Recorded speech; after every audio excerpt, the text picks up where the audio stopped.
तारखेच्या अधिवेशनामध्ये ही कर्जमुक्तीची घोषणा निश्चितपणे होईल। निजामाच्या तावडीतून तर सुटलो, पण अधिकाऱ्यांच्या तावडीत सापडलो असं दुःख कोणाच्याही वाट्याला येता कामा नये। या दृष्टीने आपल्याला हा खर्च हा अध्यक्ष महाराज वैधानिक विकास नियमंडळ न्याय अपेक्षित आहे।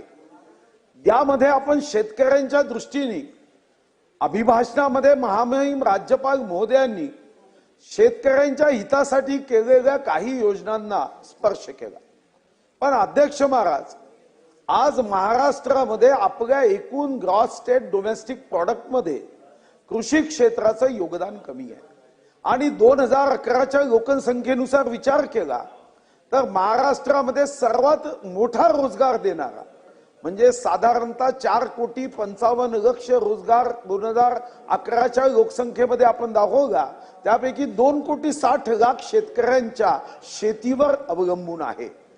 आज दुर्दैवाने शेतीचं भौगोलिक क्षेत्र 1.34 हेक्टर पर्यंत मर्यादित आलंय। शेतकऱ्यांना सर्वात मोठी मदत ही शासनाच्या वतीने करावयाची असेल तर ती कर्जमुक्तीची आहे। त्याला पुन्हा एकदा या बोझ्यातून मुक्त केलं पाहिजे, या ओझ्यातून मुक्त केलं पाहिजे। आणि खरं तर आपण राज्य सरकारचा मॅनिफेस्टो देतानाच या संदर्भामध्ये आपली भूमिका स्पष्ट केली की आपण कर्जमुक्ती देणार आणि मला विश्वास आहे की आपण रघुकुल रीत सदा चली आई प्राण जाय पर वचन न जाय। निवडणुकीच्या अगोदर जे आश्वासन आपण दिलं, हा प्रभू रामाचा जर देश आहे तर निश्चितपणे राजा हरिश्चंद्राच्या मार्गाने काही त्रास झाला तर चालेल, आपल्या अंगावरचे कपडे उतरले तरी चालेल, पण आपल्याला कर्जमुक्ती ही गरजेची आहे। आणि शेतकऱ्यांना सर्वात मोठी मदत ही शासनाच्या वतीने करावयाची असेल तर ती कर्जमुक्तीची आहे। त्याला पुन्हा एकदा या बोझ्यातून मुक्त केलं पाहिजे, या ओझ्यातून मुक्त केलं पाहिजे।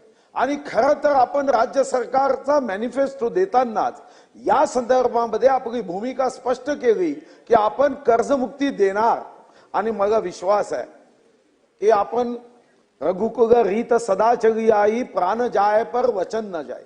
निवडणुकीच्या अगोदर जे आश्वासन आपण दिलं, हा प्रभू रामाचा जर देश आहे तर निश्चितपणे राजा हरिश्चंद्राच्या मार्गाने काही त्रास झाला तर चालेल, आपल्या अंगावरचे कपडे उतरले तरी चालेल, पण आपल्याला कर्जमुक्ती ही गरजेची आहे। आणि 10 तारखेच्या अधिवेशनामध्ये ही कर्जमुक्तीची घोषणा निश्चितपणे होईल, हा माझी अपेक्षा आहे।